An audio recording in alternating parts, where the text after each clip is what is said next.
जैसे कि पढ़ाई की कोई उम्र नहीं होती है, सीखने भी मतलब मुझे लगता है कोई उम्र नहीं होती, बस डिपेंड सोच पर होता है।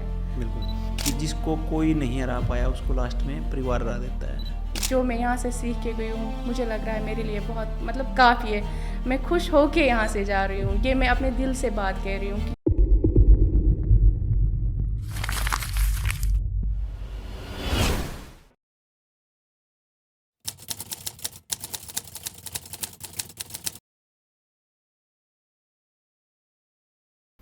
हाय, दिस इज़ रविंद्र श्वाच और आप देखना स्टार्ट कर चुके हैं टैलेंटेड रितु इंसान, जिसमें हम अपने स्टूडेंट्स के इंटरव्यू शूट करते हैं।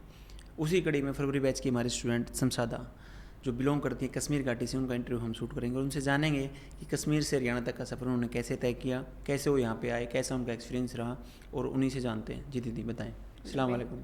वालेकुम अस्सलाम, अस्सलाम वालेकुम। जी दीदी, कैसा रहा आपका यहाँ पे सफ़र? जी बहुत अच्छा। पहले मैं अपना इंट्रोडक्शन दूंगी। जी। मैं कश्मीर में रहती हूँ, डिस्ट्रिक्ट बारामूला, पटन के एक छोटे से गांव। पटन क्या है? पटन क्या है? वो टाउन है हमारा। टाउन है। जी। तो खिम्ब्यार हैदराबाद पटन से मैं बिलोंग करती हूँ। वो हम हैदराबाद। छोटा सा गांव है खिम्ब्यार, हैदराबाद पटन, वहीं मैं रहती हूँ। वहीं पे आप रहते हैं? जी। ठीक है। तो वहाँ कहाँ कश्मीर, कहाँ हरियाणा? अभी जैसे मैं इंटरव्यू शूट करने आया तो दीदी रुमाल से ना ऐसे पसीना साफ कर रही थी यहाँ बैठ के। अभी तो मैं कह रहा दीदी क्या कर रहे हो? अभी उनका मेकअप की तो ज़रूरत तो है नहीं, गोरे बहुत हैं। तो कह रही भैया जो हरियाणा की गर्मी है वो हमसे बर्दाश्त नहीं होती एक्चुअल में, क्योंकि आप देखें कश्मीर में ठंड रहती है। जी। अभी भी ठंड होगी वहाँ तो, जून जी में बहुत। भी। जून क्या, अभी मई समझिए आप विंटर ही चल रहा है।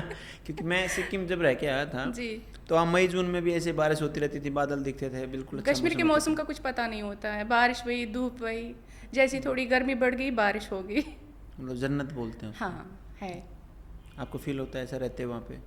है, सचमुच है, क्योंकि बाहर जाके पता चलता है नहीं हमारा कश्मीर जन्नत ही है, जो इतनी गर्मी देख के। इतनी गर्मी, हाँ, हरियाणा की गर्मी। क्योंकि पूरे नॉर्थ इंडिया में तो आप नीचे जैसे आएंगे तो गर्मी बहुत ज़्यादा है, बहुत ज़्यादा है, बहुत ज़्यादा है। तो कैसे आपने यहाँ पे आने की सोची और क्यों सोची? वहाँ से शुरुआत करते हैं। एक्चुअली स्टिचिंग तो मैं पहले से ही करती हूँ। मेरा 2017 से मैं बुटीक रन कर रही हूँ। बहुत सारी हज़ारों लड़कियों को मैंने सिखाया भी है। सिखाया भी आपने? जी सिखाया भी है। और जो मुझे जानते हैं उनको पता है, जो नहीं जानते उनको मैं बताना चाहूँगी, क्योंकि मैंने बहुत लड़कियों को जो अपना बुटीक रन कर रही हैं और कुछ लड़कियाँ घर से भी काम कर रही हैं, तो मुझे लग रहा था कि नहीं, हमारा प्रोफेशन ऐसा है कि जितना हम सीखें उतना कम है। तो जब सीखने के लिए तो घर से बाहर निकलना ही है। तो मैंने सोचा, जब मैम का मैं मतलब इसकी मैं बहुत बड़ी फ़ैन स्टार्ट से ही हूँ, तो मैं सोचती हूँ कि काश वो एक दिन होता जब मैं मैम के पास जाऊँगी और सीखूँगी, क्योंकि जो पैटर्न का काम, डिज़ाइनिंग का काम, ये बस हम यूट्यूब से देखते हैं और पता नहीं होता है कैसे होता है, कैसे करते हैं। बट आज मुझे पता चलता है अल्हम्दुलिल्लाह कि या सच में ऐसी चीज़ हम खुद कर सकते हैं। जब इंसान को एक लगन होती है अपने काम के बारे में कि मैं अपनी लाइफ में कुछ ऐसा करना चाहती हूँ जो हर कोई नहीं कर पाता है। मेरे दिल में हमेशा ये होता था कुछ कमी सी है। जब मैं यहाँ आने की सोच रही थी, मुझे अपने कस्टमर भी बोलते थे, अपने मतलब बच्चे, स्टूडेंट्स, वो कहते थे मैम आपको क्या सीखने की ज़रूरत है, आप तो इतना सिखाती है, अच्छा हम मतलब इतना अच्छा काम कर रहे हैं मार्केट में कस्टमरों का। मैं कहती थी नहीं, हमारा प्रोफेशन, आप हमेशा ये याद रखना कि ज़िंदगी में आगे बढ़ना है तो पूरी ज़िंदगी इंसान को सीखना होता है। जैसे कि पढ़ाई की कोई उम्र नहीं होती है, सीखने भी मतलब मुझे लगता है कोई उम्र नहीं होती, बस डिपेंड सोच पर होता है। बिल्कुल। आप इतना अच्छा बोलते हैं, आपको ऐसा लगना चाहिए आपको नेता होना चाहिए था। ऐसा नहीं बोला भैया, किसी बस स्टूडेंट ने आपके? नहीं, मैं ऐसी ही ठीक हूँ, अपना बिजनेस करूँ, जो मुझे बचपन से ही शौक था, कभी जॉब में इंटरेस्ट नहीं था। कितने पढ़े लिखे हैं आप? बस ग्रेजुएट हूँ। बस ग्रेजुएट थोड़े होता, ग्रेजुएट तो बहुत अच्छा काम है। और जो आपके यहाँ कश्मीर घाटी है, जी वहाँ पे महिलाएं जनरली ग्रेजुएट होती हैं सभी? बहुत एजुकेटेड होती है। मेरे ही घर में एमएससी बीएड है, मतलब पीजी होल्डर है मेरी सिस्टर्स, मतलब हर घर में। अब अनएम्प्लॉयमेंट है वो अलग बात है। अनएम्प्लॉयमेंट तो हाँ। एक समय के साथ ख़त्म हो जाएगा। और जैसे जैसे स्किल बढ़ेगी, आप समझें, जी गवर्नमेंट जॉब कभी भी बेरोजगारी, अनएम्प्लॉयमेंट को ख़त्म नहीं कर सकती। नहीं, वो तो क्योंकि खुद अब से गवर्नमेंट करनी जॉब है। को आप देखेंगे तो सिर्फ 2% है। जी 98% लोग तो प्राइवेट सेक्टर में जाएंगे। हाँ। लेकिन अपने इंडिया में एक थोड़ा सा, आपका यहाँ तो मैं नहीं जानता कैसा कल्चर है, यहाँ पे जैसे आप देखेंगे हरियाणा में तो हर तीसरी गली में आपको कोचिंग सेंटर मिलेगा गवर्नमेंट जॉब की तैयारी करवाता हुआ। जी ठीक है। उसमें क्या है कि बच्चों की उम्र निकल रही है, बच्चा 30 साल का हो रहा है, 35 का हो रहा है, तो भी पढ़ते जा रहा है, कह रहा है गवर्नमेंट जॉब चाहिए, छोटी चाहिए, काम ही नहीं सीखना चाह रहे।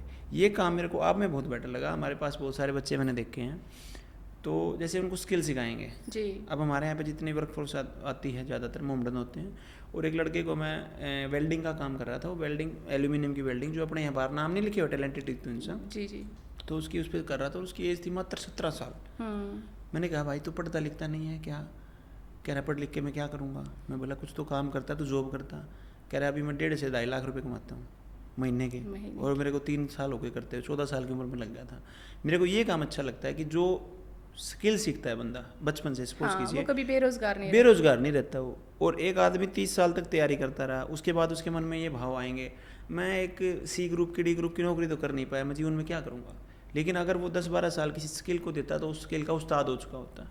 ये काम मेरे को आपका अच्छा लगता है। मैंने भी यही इनिशिएटिव लिया था जब मैंने स्टार्ट करा था कि कोई जो भी पढ़ी लिखी लड़कियां हैं ना, वो जॉब के पीछे ना रहे, अगर स्किल सीखेगी तो अपने पैरों पे खड़ी हो जाएंगी, अब पैसा कमाएंगी। जैसे मेरे पास भी बहुत लड़कियां काम करती है, मतलब मुझे इतनी खुशी होती है जब वो खुद पैसा कमाती है, जब मुझे बोलती है मैम आज मैंने ये वाली ड्रेस लाई है या कुछ और चीज़ लाया, मैं कहती हूँ नहीं कुछ तो मैं कर रही हूँ, तो चाहती हूँ कि आगे भी कुछ ऐसा करूँ कि कोई, मतलब वो कहते हैं ना सबका मतलब इंसान हर एक को रोज़गार तो नहीं दे सकता, बट इस लायक बना सकता है कि वो अपनी लाइफ में कुछ करे। तो बस मेरा ये इनिशिएटिव कि क्योंकि जो मैं यहाँ से सीख के गई हूँ, मुझे लग रहा है मेरे लिए बहुत मतलब काफ़ी है, मैं खुश हो के यहाँ से जा रही हूँ, ये मैं अपने दिल से बात कह रही हूँ। क्योंकि जो मैं मतलब अंदर जब मैं आई थी, पता नहीं मैं ये सोच रही थी दिल में, मैंने अच्छा किया या गलत किया, मेरा तो इतना अच्छा खासा काम चल रहा था, मैं छोड़ के कितने पैसे कमा रहे थे आप लोग? मतलब पैसे तो आपको तो पता है इस प्रोफेशन में पैसा इंसान पानी की तरह कमाता है, जितनी मेहनत उतना पैसा। और अगर आप मेहनत हम नहीं करेंगे, हम बोलेंगे नहीं आज का काम कल करेंगे, तो आपको मतलब वो तो पता ही है कि नहीं हो पाता है। मेरा ये है कि मैं अपने काम के पीछे बहुत ही मतलब ऑनेस्ट हूँ। मैं कहती हूँ काम आज ख़त्म करना है, ये करना ही है, क्योंकि जब इंसान को आगे बढ़ना है तो मेहनत करनी है, इसके बाद मेहनत के बगैर कुछ नहीं है। बिना मेहनत के तो मतलब आप मान के चलो थाली में अगर खाना वो भी नहीं खाया जाएगा, उसके लिए मेहनत करनी पड़ेगी। ठीक है, तो जो आपका परिवार है वहाँ पे, उसके बारे में बताएं। आपके पति क्या करते हैं, आपके मतलब क्या करते हैं आपके परिवार में, जनरली क्या पेशा है लोगों को? हमारा बस बिजनेस ही हमारा पेशा है, और हम बहुत खुश हैं। वो कहते हैं ना कि फैमिली में जब अंडरस्टैंडिंग हो, अगर मैं यहाँ पर हूँ उसकी वजह से हूँ। आपके पति की वजह से? हाँ। क्या नाम है उनका? नज़ीर अहमद राहतर साहब। नज़ीर अहमद जी। जी। अभी कहाँ है जब हम ये पॉडकास्ट शूट कर रहे हैं, अभी कहाँ पर हैं? अभी वो गुरेज वैली में होंगे, क्योंकि उनके गेस्ट आए हुए हैं गोवा से। अच्छा। हाँ। क्या करते हैं वो? टूरिस्टों को घुमाने का काम करते हैं? जी, हमारी खुद की गाड़ियाँ हैं, मतलब हमारे जो गाड़ियाँ हैं, मतलब हमने मुलाजिम भी रखे हैं, खुद भी जाते हैं, क्योंकि कोई काम कोई छोटा बड़ा नहीं होता है। उसने बचपन से मेहनत बहुत ज़्यादा की है, और वो मतलब समझते हैं कि उसने मुझे बोला है कि नहीं आप करो जो आपका शौक है दिल में, चलो मैं बर्दाश्त कर लेता हूँ। क्योंकि वो कभी मेरे बगैर नहीं रहे हैं, ये फर्स्ट टाइम है कि उसने मुझे इतनी टाइम के लिए छोड़ा है। बच्चे क्या करते हैं आपके? मेरा एक बहुत ही टैलेंटेड बेटा है, वो मैट्रिक में है। अभी मैट्रिक में? जी। अब मान के चलो मैं किसी दिन घूमने आया कश्मीर जी, तो फिर आपके पति घुमाने ले जाएंगे? क्यों नहीं घुमाएंगे? कहीं पता चले आप नंबर ही काट दो वहाँ जाने के बाद, कौन रविंदर कहाँ से आया। वैसे आपने कश्मीर की मेहमान नवाजी तो सुनी ही होगी। हाँ, सुनी है, देखी नहीं है, गया नहीं वहाँ से। तो आप एक बार आजमा के देखें, वो कहते ना कि घर जाके देखें कैसे करते हैं। बिल्कुल। हाँ, तो अब की बार मैं जून की छुट्टियों में पूरी कोशिश करूँगा परिवार के साथ वहाँ पे आने की। वेलकम। जब आप 2016 से 17 से ये काम कर रहे हैं अपने बुटीक का, जी, तो कोई ऐसा किस्सा बताएं जिससे कि हमारे स्टूडेंट्स जो इंटरव्यू को सुन रहे हैं और जो बुटीक खोलेंगे, जो फ्रेशर होंगे, उनको किन किन बातों का ध्यान रखना चाहिए? हाँ, उनको इन बातों का, जैसे हम जो बुटीक है, हमें ये नहीं सोचना है कि पहले हमारे पास 10 लाख रुपया आएंगे, 5 लाख रुपया आएंगे, हम उस चीज़ का वेट करेंगे। नहीं, पहले हमारे पास सब कुछ आना चाहिए तब हम खोलेंगे। क्योंकि हम जब बुटीक ओपन करेंगे, एक मशीन भी हमारे लिए काफ़ी है। अगर हम वो मतलब मैं अपने एक्सपीरियंस से ये बात कह रही हूँ, क्योंकि मैंने बहुत बच्चों को जो ये चीज़ें एफर्ट नहीं कर पाते थे, तो मैंने उनको भी यही एडवाइस उस टाइम दी कि अगर हम एक मशीन लाते हैं, अगर हम जैसे कि मान लो सूट का 300 है, आप 200 लो, क्योंकि बिगनर्स को कोई काम नहीं देता है पहले पहले। तो अगर आप पहले ही आपको 300 मांगोगे तो प्रोफेशनल जो होता है और उसमें तो कोई फ़र्क नहीं रहेगा, क्योंकि वो बोलेगा पहले ही कस्टमर कि मैं आपके बजाय प्रोफेशनल के पास जाऊंगा। पहले आपको बिज़नेस कम रेट में ही स्टार्ट करना होता है। दूसरा, आप जो पैसे कमाते हो उससे उसको ना आप अपने जो पर्सनल चीज़ है उस पर मतलब खर्च मत करो। पैसे अभी इकट्ठे करो और वो चीज़ें लाओ जो आपकी नीडी है उस बुटीक के लिए, क्योंकि वो कहते हैं ना समंदर बूंद बूंद से ही बनता है। बिल्कुल। इसी तरह जब पैसे, जैसे हम मतलब बच्चे जमा करते हैं पैसे, तो बहुत बड़ी मनी बन जाती है। एक बात भी मुझे कहनी है। जी जी जी। यहाँ आने से पहले मैंने सोशल मीडिया का इस्तेमाल नहीं कर रही थी, क्योंकि कभी अपने लिए टाइम नहीं मिला। इतना काम किया मैंने, तो मुझे बच्चे कहते भी थे मैम आप वीडियो डाला करो, क्योंकि सब डालते हैं। मैं कहती थी नहीं, काम कर रहे हैं, डालेंगे किसी दिन। कभी कभार वो वीडियो बनाते, जब कोई अच्छी ड्रेस बन जाती थी तो वो बोलते थे मैम नहीं, हम तो डाल देंगे। फिर कुछ वीडियोस आते थे, मतलब मैं कभी ध्यान नहीं देती थी। बट जब मैं यहाँ आई तो मैं आने वाली थी, तो उससे पहले 8-10 दिन पहले मैंने सोशल मीडिया का यूज़ करा।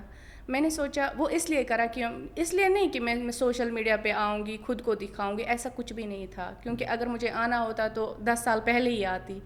मैंने ये बात सोची कि क्या पता मेरी वजह से मतलब जो लड़कियां मुझे देखेंगी वो मोटिवेट हुए, जो भाई मुझे देखेंगे अपने बहनों को बोलेंगे कि अच्छा एक मैसेज आए कि जब ये जा पाई है, जब ये कुछ कर पाई है। मैं नहीं कहती कि सब बाहर आएंगे, क्योंकि हम मतलब जहाँ हम रहते हैं वहाँ भी बहुत ज़रिए हैं सीखने के। तो इस वजह से आई मैं कि नहीं, अगर कुछ करना है, किसी के लिए करना है पॉजिटिव वे में, चलो ठीक है मैं सोशल मीडिया पर आती हूँ। बट इन महीनों में मैंने एक चीज़ नोटिस करी भैया, वो ये मैंने करी कि जो नहीं मुझे जानते हैं, जिनको मैं भी नहीं जानती हूँ, वो मेरे वीडियोस फॉलो करते हैं, वीडियोस शेयर करते, इतना प्यार देते। मुझे उम्मीद ही नहीं थी, क्योंकि मैं बिगनर हूँ अभी सोशल मीडिया पे। डालना स्टार्ट किया आने के बाद। हाँ, तो जो मेरे रिश्तेदार हैं, जो मुझे जानते हैं, मुझे लगता है वो देखते भी होंगे वीडियो, बट मैंने ना कभी उनका कोई कमेंट देखा, ना कोई शेयर देखा। बाहर के लोग करते होंगे, बाहर के लोग इतना प्यार देते हैं। ये बात भी मुझे पता चली। नहीं, इस चीज को समझो, असल रिश्तेदार वही होता है जो कुछ नहीं कहता। हाँ। है ना, और अंदर ही अंदर वो ये भी कहते हैं देखो ये कहाँ गई है, क्या करने लग गई है, पहले हाँ, कुछ नहीं करती। मुझे लग रहा है शायद उनको लगा यार फेमस हो गई, पता नहीं कितना कमाएगी, ऐसा कुछ थॉट्स आते हैं अपने रिश्तेदारों के अंदर। तो जिनको मैं जानती नहीं, मतलब वो इतना प्यार देते, इतना सपोर्ट करते हैं, ना उनको मुझसे लेना है कुछ, ना मुझे उनसे है, बट वो इस बात को समझते हैं नहीं लड़की कुछ अच्छा कर रही है। आपने वो मूवी देखी बाजीराव मस्तानी? नहीं, ज़्यादा थोड़ी बहुत देखी थी। आप मूवी को अब ध्यान से देखना चाहिए। जी ठीक। उसका एक मैसेज है मूवी में, तो जैसा दिखाया गया बाजीराव को अलग बात है, उनके एक प्रेम प्रसंग को दिखाया गया, लेकिन एक्चुअल में बाजीराव ऐसे योद्धा थे जो अपने जीवन में 39 उन्होंने युद्ध किए और कोई भी नहीं हारे थे। लेकिन आप इस चीज़ को समझें, उस फिल्म में यही दिखाया गया कि जिसको कोई नहीं हरा पाया उसको लास्ट में परिवार हरा देता है। मैंने ये बात नोटिस करी, एक दिन मैं सोच रही थी जिनको मैं नहीं जानती वो मुझे कमेंट कर रहे हैं, आप कहाँ काम कर रहे हो, कैसा कर रहे हो, बट जो मेरे अपने हैं उन्होंने ना मैंने कोई कमेंट देखा उनका, ना कोई लाइक देखा, ना चलो शेयर मत करो, ना वो भी नहीं देखा। फिर मैं सोच रही सच बात है, कोई अपना नहीं होता, खुद से करो जो भी करना है। उन्होंने ये भला काम कर दिया, कम से कम आपके पति को ये नहीं कहा ये क्या करने के लिए भेज दिया। इतना नहीं कहा, वो भी बहुत। नहीं, मुझे लगता है कि बोला भी होगा, बट वो किसी की सुनते नहीं है उसका, क्योंकि हम वो नैरो माइंडेड लोग नहीं हैं। मुझे अपना ही जैसा जीवन साथी भी मिला है, वो तो पता चल रहा है आपके। हाँ।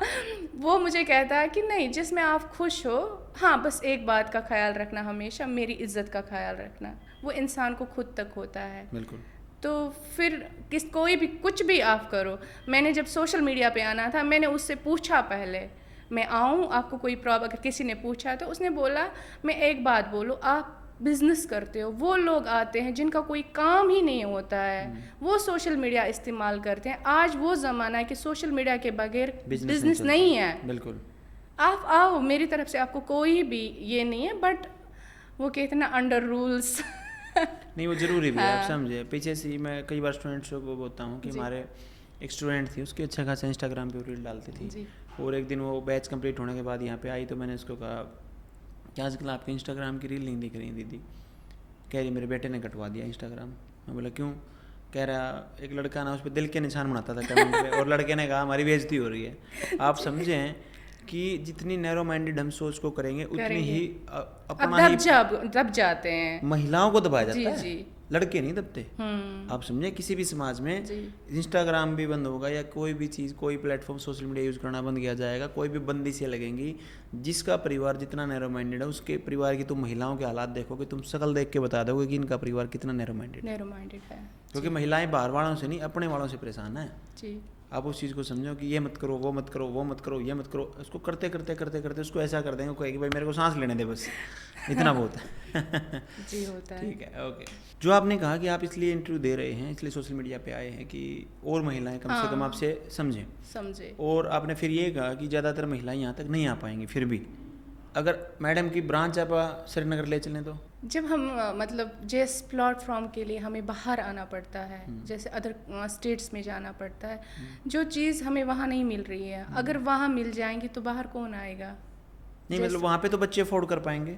एफर्ट क्यों नहीं कर पाएंगे? ऐसा कुछ नहीं है कि मतलब एफर्ट, जैसे मेरी एक सिस्टर वो अमृतसर में MSc कर रही है, अगर वही मतलब वही चीज़ वहाँ पे होती, यहाँ भी तो पैसे देने पड़ रहे हैं, वहाँ तो घर वो PG का खर्चा भी बच जाता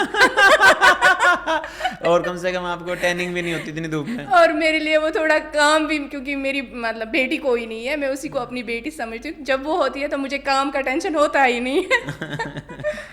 बहुत बढ़िया। ओके, फिर जब आपने मन बना लिया यहाँ आने का और जब पहले दिन आप यहाँ पे आए, कैसा फील हो रहा था यहाँ पे आके? ऑब्वियसली जब हम किसी शहर में जाते हैं, नए लोगों से मिलते हैं, तो ऐसा लगता है यार यहाँ कोई अपना नहीं है, कैसे रह पाएंगे। ये होता है क्योंकि ह्यूमन नेचर ही ऐसा है। बिल्कुल। किसी को जानते नहीं है। तो पहले दिन आई, मैं सोच रही कैसे एडजस्ट कर पाऊँगी यहाँ पे, कैसे लोग होंगे मेरे साथ, कैसे रहेंगे। तो फिर पहले 8-10 दिन मैं भी हिचकिचाती थी यहाँ से बात करना, वो भी क्योंकि उनका भी नया माहौल, मेरे लिए भी नया सारा कुछ।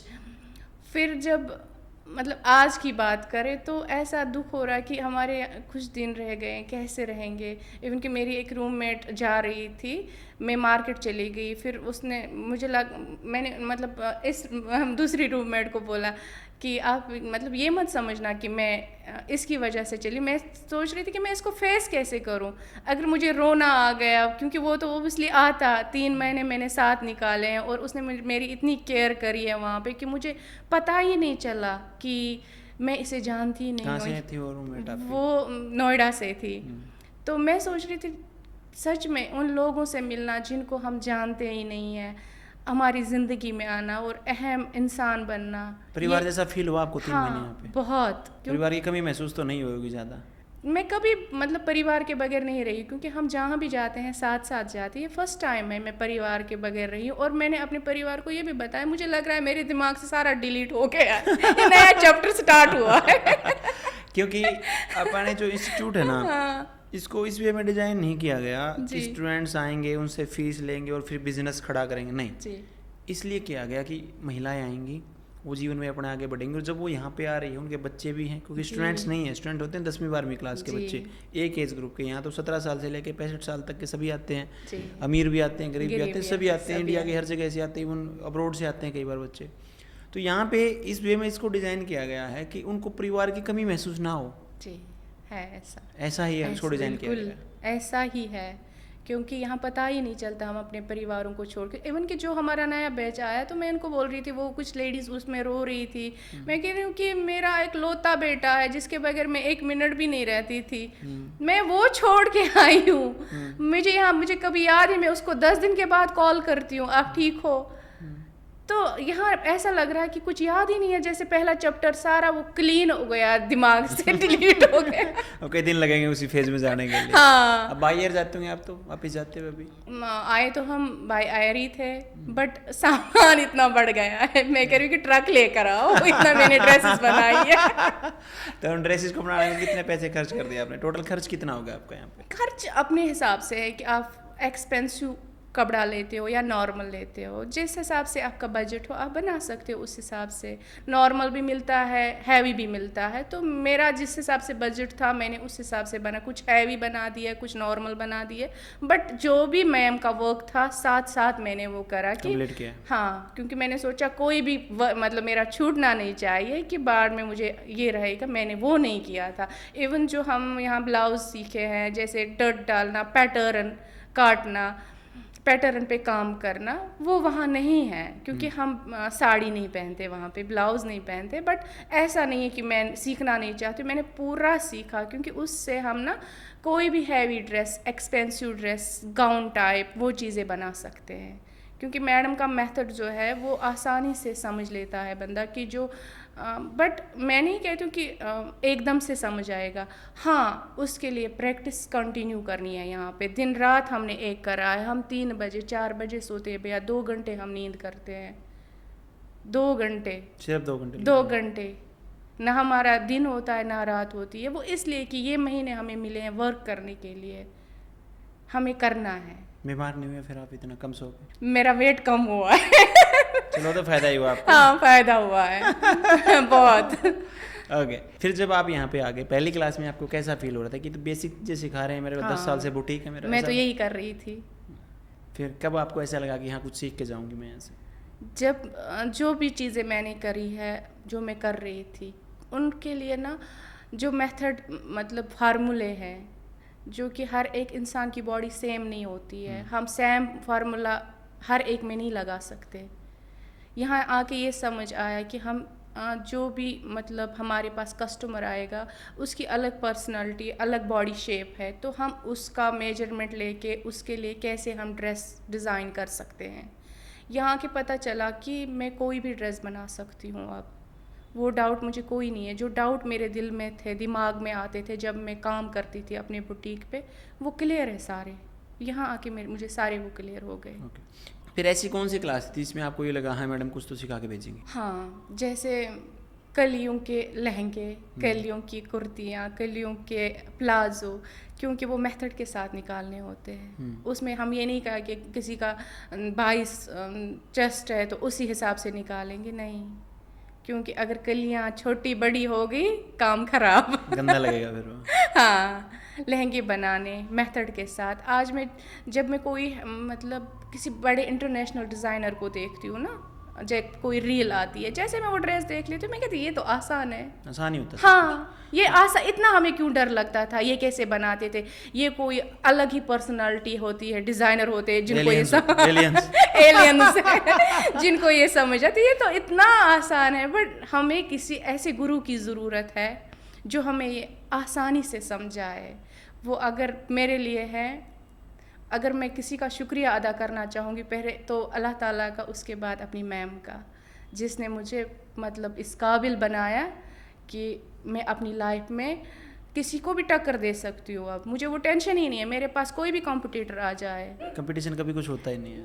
नहीं होता है भैया। मैं कहती हूँ कि इन फ्यूचर कोई आए कि मुझे ये आता है, आपको नहीं आता है, बट मुझे लगता है कि मुझे वो सब आएगा जो मतलब कोई भी ड्रेस हम देखते हैं, मतलब स्क्रॉल जब हम वीडियोस करते हैं, मैं जब देखती हूँ मुझे ये तो आता है, मुझे इसको, मैं अपनी रूममेट्स को भी कहती हूँ ये तो इतना आसान है, हमें क्यों डर लगता था पहले, क्योंकि मेथड्स नहीं थे। जी, मेथड्स नहीं थे। आप समझें, एक फिल्म ऐसे दिख रही है इस पढ़ते हुए, ठीक है, वो बिल्कुल वो लगेगी यार ये कैसे क्या होगा, लेकिन उसकी जो बैक एंड प्रोसेस है, जो उसको समझ रहा है उसको पता है कैसे बनाया गया है। बैक एंड प्रोसेस जब आपको समझाई गई, कि मेथड जब समझाए गए, तब आपको अब कुछ भी आसान, सब कुछ आसान लगेगा। क्या मुश्किल है? मैं जैसे हम फैब्रिक से पहले पैटर्न पे काम करते हैं, मान लो पैटर्न अगर गलत भी हो जाए, इनकेस हो भी जाए, तो फैब्रिक ख़राब नहीं होगा। पैटर्न से पता चलता है कि नहीं हमें कहाँ पे क्या कौन सी चीज़ करनी है। तो उसका तो हमें पता ही नहीं था, उसका ABC भी पता नहीं था। यहाँ आके वो भी पता चला, एक मेथड से, एक फार्मूले से मैम ये कहती है कि आप हज़ारों ड्रेसेस बना सकते हैं, पर जो समझता है वो बना सकता है। जो आपके साथ, जैसे मान के चलो आपके बैच में 100-150 स्टूडेंट होंगे, यहाँ पे जी। ब्रांचेज भी स्टूडेंट होंगे, ऑनलाइन भी स्टूडेंट थे। जी अब ऐसा तो नहीं है कि सब ने सेम समझा, जबकि समझाने वाला एक था। जी। सबका जितनी माइंड की कैपेसिटी उसके हाँ, हिसाब से उतने समझता हिसाब है, से। और कोई ये समझता है कि मेरे को बुटीक के हिसाब से करना है, कोई ये समझेगा मेरे को घर पे करना है, वो उतना ही उसको नॉलेज को ग्रैस्प करेगा जितनी उसकी ज़रूरत है। जी अब जैसे आपने सोचा है कि आप पहले से कर रहे थे, तो आप बहुत बेटर कर पाए होंगे होपफुली, जी। क्योंकि आपको पता है कि आपको जाने के बाद ये फॉर्मूले कैसे यूज़ करने हैं, और यूज़ आपने करने। ऐसे ऐसे कस्टमर्स भी देखे होंगे जिनकी ड्रेसेस आप फिट नहीं कर पा रहे सही से, तो आप उनको भी अब कर पाएंगे बहुत अच्छे से। मैं ये समझती हूँ भैया कि जो हमारी एज वो नहीं है कि हम एंटरटेनमेंट करें अपनी लाइफ, ये वो एज होती है जिसमें इंसान को ये सोचना है कि मेरी लाइफ खूबसूरत कैसे बनेगी। हर एक की लाइफ खूबसूरत नहीं होती है, वो बनानी पड़ती है। बिल्कुल। तो मैं समझती हूँ कि मेरी एज वो है कि मैं नहीं चाहती थी मेरा एक भी मिनट वेस्ट हो। मैं चाहती थी नहीं, जो चीज़ मुझे नहीं आ रही है, हम अगर 20 लड़कियां या 30 लड़कियां काम कर रही हैं प्रैक्टिस एरिया में, तो मैं देख सबको पूछती हूँ क्या कर रहे हो, क्या, जब मुझे कुछ नया लगता था मैं उनसे पूछती थी ये कैसे आपने किया, क्योंकि जो हम प्रैक्टिकल में करते हैं वैसे नहीं कर पाते हैं, जो हम खुद देखते हैं वैसे नहीं कर पाते हैं। प्रैक्टिकल करना ही सबसे ज़रूरी था। सबसे कहानी ज़रूरी सुनी थी, तुम थे उस क्लास में?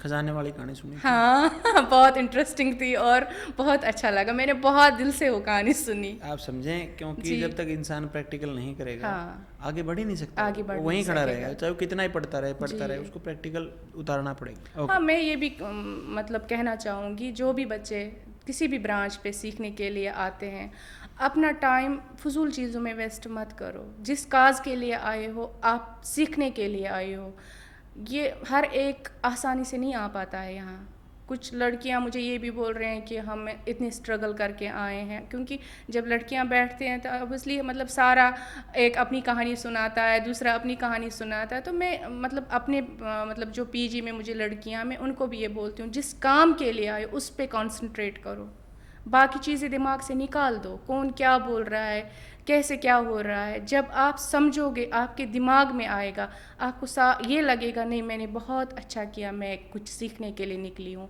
आप ये सोचो जो नहीं आ पाते हैं, बिल्कुल सही, उनकी लाइफ क्या है, आपको मौका दिया चाहे ऊपर वाले ने, चाहे आपने जो अच्छा काम किया वो आपके आगे आया, इसका फ़ायदा आप ले लो, क्योंकि इन महीनों का पता ही नहीं चलता है कहाँ से निकल आगे जाते हैं। कहाँ से निकले। यही बात पहले दिन भी मैं समझाता हूँ बच्चों को कि 3 जी। महीने बहुत जल्दी निकल जाएंगे आपके, बहुत। और यहाँ नेगेटिविटी पे ध्यान ना दे कोई जी। भी, ये है वो है, नहीं, सिंपल इस चीज़ पे ध्यान दे कि आगे कैसे बढ़ना और मेरे को सीखना कैसे है। जी। अब आप समझिए, एक बच्चा जो बिल्कुल जिसको बचपन से ऐसे पैम्परिंग करके पाला गया ना, कई बार ज़िंदगी में आगे नहीं बढ़ पाता। जी। जिसने ज़िंदगी के कठोर हालात जो देखेगा वही आगे बढ़ पाएगा, क्योंकि जो स्ट्रगल करेगा ना उसको पता होता है कि क्या महत्व है क्या समय का। मिलता है। अब आप समझें, आपकी एज भी लगभग मेरे जितनी होगी, यहाँ पे इंसान गलती कहाँ कर रहे हैं, उनको लगता है कि हम मरने वाले ही नहीं हैं, हम हज़ारों साल ऐसे ही जिएंगे। जब उसको एक इंसान को पता हो, सपोज करते हैं आज मैं 32 ईयर्स का हूँ और मैं मान के चलूँ मैं 30 साल और जीऊँगा, 60 की एज में, मतलब मान के चलो 70 मान लेते हैं कि भाई 30-40 साल अगर मैं जिया, उसमें से 8 घंटे के हिसाब से अगर मैं लगाऊँ तो 13-14 साल तो मेरे सोने में निकल जाएंगे, फिर मैं आराम से रेस्ट करूँगा तो 5-6 साल उसमें निकल जाए। मेरे पास समय ही कितना है, अगर उस समय को मैं व्यर्थ करूँगा, आज नहीं मैं कल करूँगा, तो इसका मतलब मैं लाइफ में कभी कामयाब नहीं हो पाऊँगा। ये समझ ही नहीं पा रहे हैं लोग, व्यर्थ चीज़ों में बिना टाइम खराब कर रहे हैं अपना जीवन, पता नहीं अलग ही दशा में क्या कर रहा है, डजंट मैटर, हमें क्या करना है, उसे अपनी लाइफ सुधारनी है हमें। मैं वही कह रहा हूँ। हाँ। मैं बच्चों को ये समझाता हूँ कि मतलब मैं ये क्यों कह रहा हूँ, क्योंकि जब हम बच्चों को देखते हैं यहाँ पे, कुछ बच्चे आएंगे जैसे आए थे ना वैसे ही चले जाएंगे, नहीं भैया, जब आप क्लास लेते हैं आपकी बातें इतनी मोटिव होती है, मतलब इतनी मोटिवेशन मिलती है, इंसान समझता है नहीं सब कुछ तो सही बोल रहे हैं, कि हमें क्यों किसी की ज़िंदगी में देखना है कौन क्या कर रहा है, नहीं देखना चाहिए। क्यों देखना, वो क्या हमें मतलब कुछ देने वाला है। अब आप समझें दीदी, अब आपके साथ जितने स्टूडेंट थे आपके दोस्त बने, जैसे आप कह रहे हो मेरे दोस्त बने जी, आपकी दोस्त जाके कमा रही 50,000 रुपये महीना, आप कमा रहे 20,000 रुपये महीना, सपोज करते हैं, तो क्या उसके 50,000 आपके काम आएंगे कि आपके 20,000 आएंगे? मेरे 20,000 मेरे काम आएंगे, जो मैं खुद कमाऊंगी, कि हमें फोकस करना है खुद पे, अपने पे। वही तो मैं बात कर रही हूँ, जो महीने आपको मिल रहे हैं, घर वाले दे रहे हैं कुछ करने का, तो आप करो, इसका फ़ायदा उठाओ। जैसे मैं कह रही हूँ कि मैं अगर जो कुछ मतलब मेरे ज़िंदगी में इनकम्प्लीट था, क्योंकि काम की वजह से ही मुझे लोग जानते हैं और काम की वजह से ही मेरी पहचान है और मुझे अपने काम में ही बहुत सुकून है। तो मुझे लगता है कि मेरी जर्नी यहाँ तक थी बहुत ही अच्छी रही और बहुत सीख के जा रही हूँ। हमें अपने काम को पैशन बनाना पड़ेगा और जब काम हमारा पैशन बनेगा तो हम जीवन में बहुत आगे निकल जाएंगे उन लोगों से जो सिर्फ पैसे के लिए किसी जॉब को या काम को कर रहे थे। क्योंकि जब हमारा पैशन होगा तो हमें काम फील नहीं होगा, हमें मज़ा आएगा, एंजॉय आएगा कि हम एंजॉय कर रहे हैं। काम को एंजॉय की तरह ही करना है, बिल्कुल, क्योंकि काम को स्ट्रेस नहीं बनाना है। जब हम अपने आप पे बर्डन डालेंगे, हम जब काम करते हैं तो मैं कभी शॉप से शाम के 9 बजे भी निकलती हूँ। मुझे कहते हैं, मतलब जब मेरे बच्चे, मेरे कस्टमर मुझे कहते हैं मैम आप कब घर का काम करती हो, क्योंकि हमारे कश्मीर में कि सर्वेंट सिस्टम नहीं है। अच्छा, आपके यहाँ नहीं है? नहीं है, क्योंकि वहाँ जो भी हमें काम है खुद करना है, खुद देखना है। तो वो कहते हैं मैम आप कब खाना बनाती हो। मैं कहती हूँ कि ये भी कोई काम है, खाना बनाना, सफाई। मुझे नहीं लगता ये कोई काम है। यहाँ से जाती हूँ 5 मिनट, अगर चाय पीनी हो तो पी लेती हूँ, 10-20 मिनट में मैं बना देती हूँ, तो उतना टाइम तो नहीं लगता। जब हम खाना बनाने में एक दिन निकालेंगे, मतलब अभी हमने खाना बनाना है, पूरा दिन खड़ा रहेंगे, बस खाना बनाना, ये हमारे दिमाग में है, बस मुझे खाना बनाना है, हम उसके आगे कुछ नहीं बना कर पाएंगे। तो मेरा एक रूटीन है, 10 बजे तक काम ख़त्म, उसके बाद अपने बुटीक पे मेरा काम अगर मतलब ज़्यादा हो तो 9 बजे शाम को वापस, क्योंकि मेरी लाइफ वहाँ तक है। मुझे कभी नहीं टाइम मिला अपनी लाइफ में मैं किसी के बारे में सोचूं। हाँ, सच्ची है, सही रहा, बिजी रहे आप। बहुत बहुत ज़्यादा। और मैं अपने आप को खुशकिस्मत भी समझती हूँ कि कभी किसी के बारे में गलत सोचती ही नहीं, तभी शायद ऊपर वाला मेरे लिए अच्छा करता है। आप समझें जी। जब हम दूसरों के बारे में ज़्यादा सोचेंगे या दूसरे की टांग लैग पुलिंग करने की सोचेंगे, टांग खींचने की सोचेंगे, तो फिर आधा दिमाग की एनर्जी तो हमारी वहीं चली जाएगी। हाँ। हम अपने लिए सोचे ना हम बड़े कैसे हो जाएं। हाँ, ठीक है। तो 3 महीने यहाँ का जो आपका एक्सपीरियंस था दीदी, वो कैसा रहा, कैसा फील हुआ आपको? बहुत ही अच्छा, वो ज़िंदगी के बहुत हसीन दिन है ये, मैं कहूँगी। क्योंकि बचपन जो होता है ना, वो इंसान को याद नहीं रहता है, कि वो डिलीट ही हो जाता है, क्योंकि बचपन की वो यादें जब इंसान की ज़िंदगी में स्ट्रगल आता है, मुझे लगता है ख़त्म ही हो जाती हैं वो यादें। बट जो इस एज की यादें हैं, दोस्ती है, ये सब कुछ, इन्वायरमेंट है, ये जो सीखा है, न्यू एक्सपीरियंस है लाइफ का, लाइफ चेंजिंग। हाँ जो यहाँ पे टीचिंग स्टाफ था, जी, मतलब स्टूडेंट से तो आपकी अच्छी बॉन्डिंग रही, आपके जो दोस्त बने। यहाँ पे जो टीचिंग स्टाफ था जो आपको सिखा रहा था, ट्रेनर थे, उनके साथ कैसी बॉन्डिंग रही आपकी? बस फ्रेंडली, कभी लगा ही नहीं है हमारे टीचर है। और रितु मैम के साथ कैसी बॉन्डिंग रही आपकी?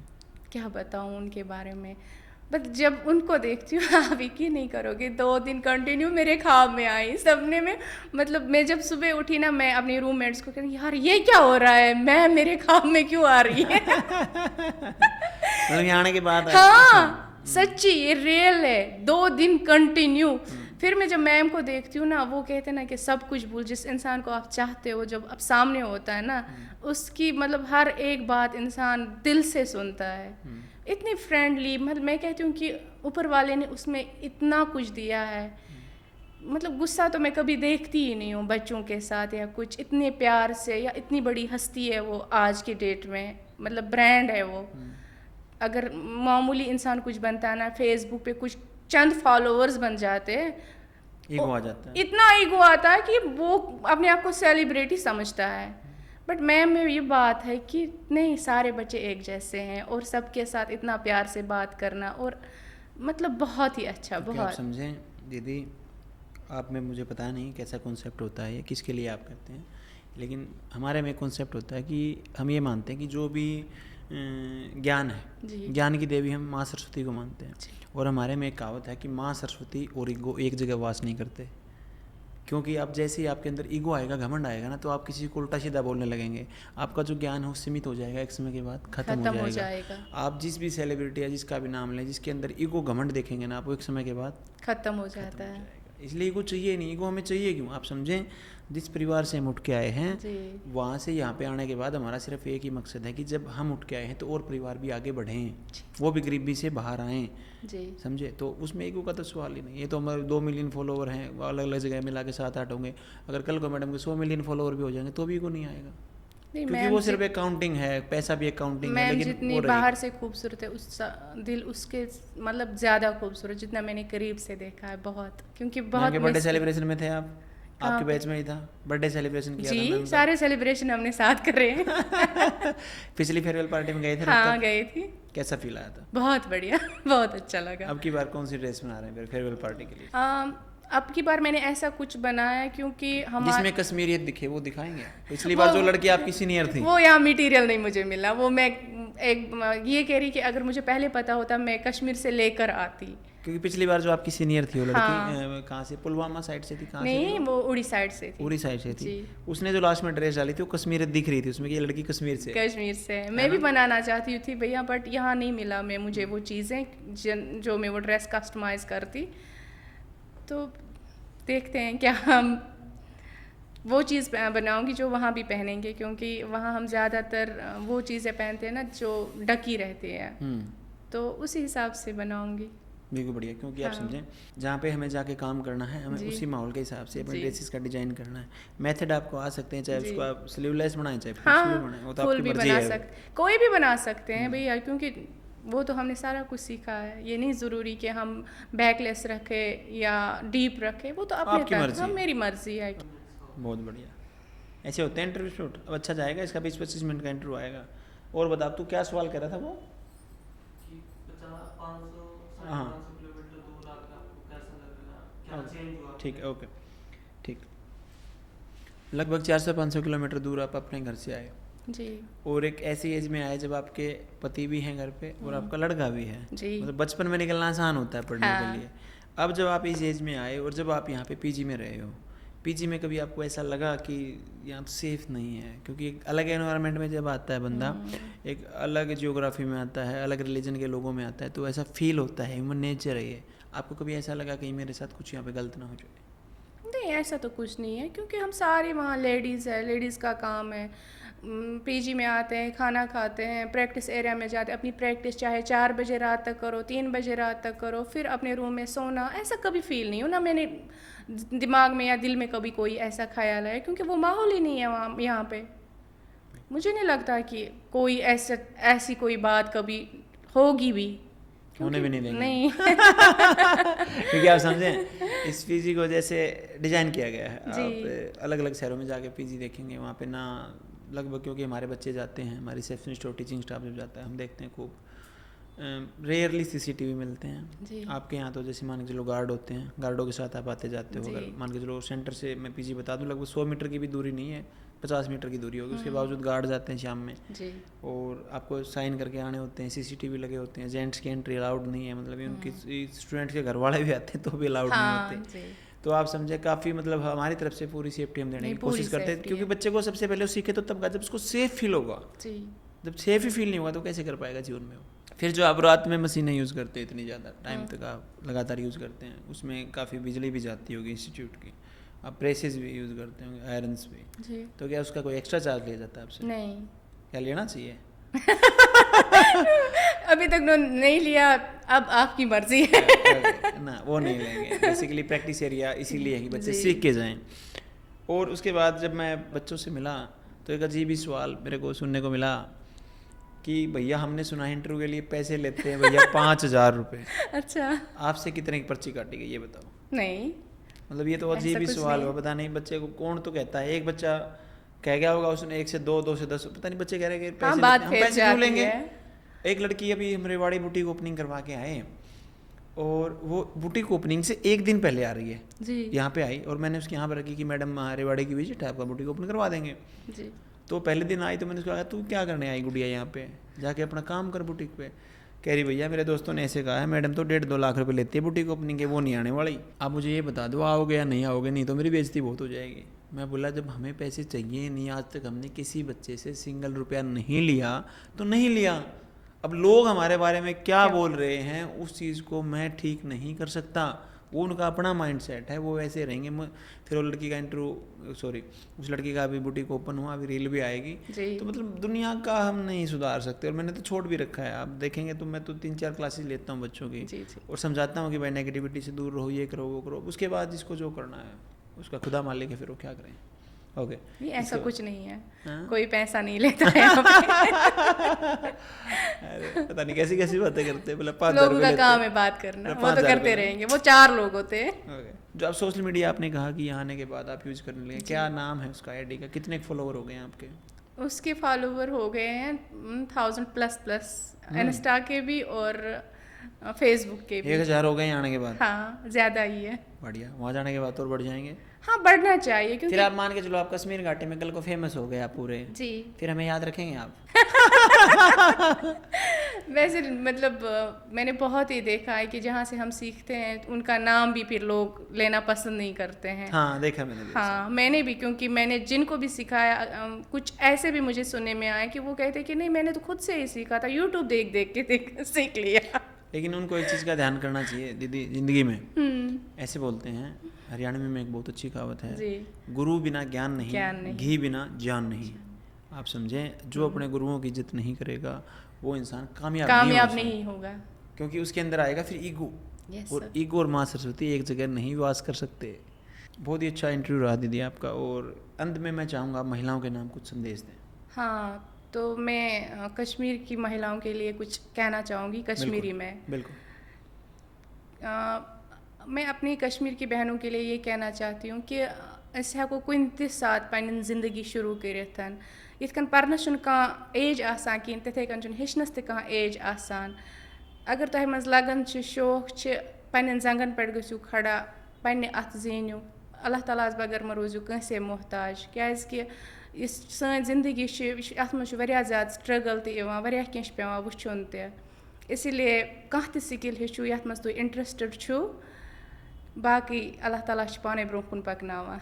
Thank you so much. मुझे लगा आपने कश्मीरी नहीं पुर्तगाली बोली है, हमें भी समझाएं एक बार, मुझे भी समझाएं आप। कुछ कुछ तो मुझे समझ में आया। अल्लाह ताला स्ट्रगल आपने बोला। मैंने बोला भैया कि मतलब जिसके पास जो भी स्किल है अपनी लाइफ में आगे बढ़ो, क्योंकि सीखने की कोई एज नहीं होती है। अपने पैरों पे खड़े हो जाओ, क्योंकि फिर ऊपर वाला आपके साथ देता है कि जब हम ठान ले कुछ करने का, कुछ करो अपनी लाइफ में, किसी के आगे मोहताज मत रहो।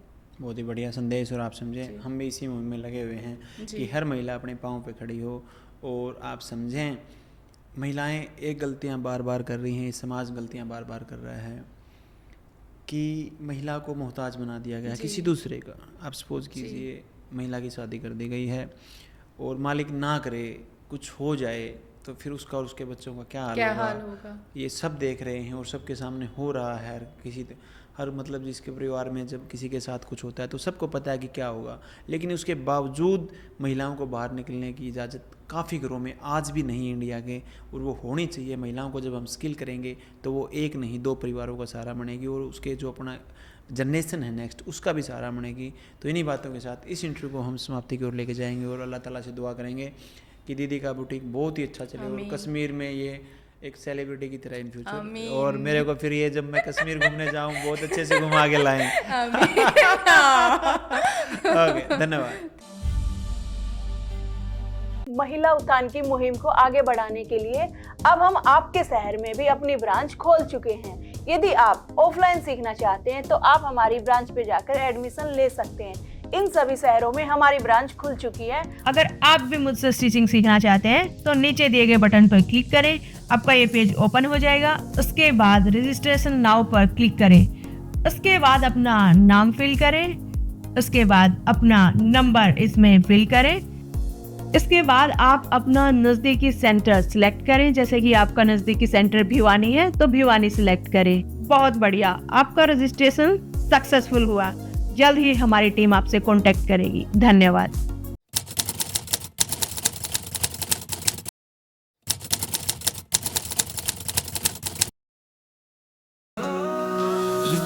इंसान नाम है उसका।